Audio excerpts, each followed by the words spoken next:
У зале дзіцячага садка «Праменьчык» дашкольнікі ва ўсё імкнуцца паказаць сваё майстэрства. Нагода важная. У госці завіталі ветэраны. Нягледзячы на зусім маленькі ўзрост, да падрыхтоўкі свята дзяцьва падышла свядома. 1,5 месяца разам з выхавальнікамі і бацькамі рыхтавалі песні і танцы, каб парадаваць ветэранаў. Ліза Сітнік асабліва чакала свята. У дзяўчынкі праблемы са зрокам, але гэта не перашкодзіла юнай патрыётцы добра падрыхтавацца. Я думала, как лучше спеть. Думала, как бы не подвести никого. И вдруг вспомнила, что главное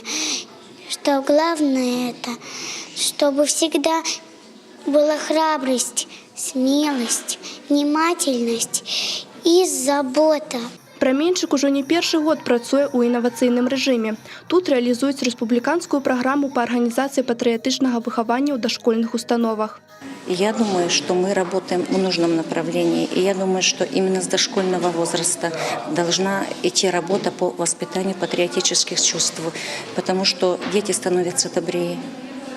Родители становятся, понимаете, вот действительно они видят результат, и они благодарны нам за это.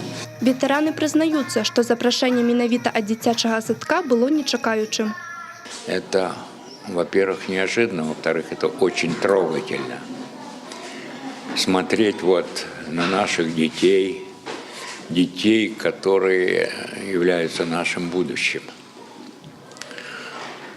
И очень трогательно видеть их, таких красивых, таких, как и наша страна. Выхавальнікі і выхаванцы «Праменьчыка» у сваю чаргу абяцаюць па шляху патрыятычнага выхавання рухацца і далей. Анастасія Цыкун, Тыгран Акапян, тэлерадыёкампанія «Брэст».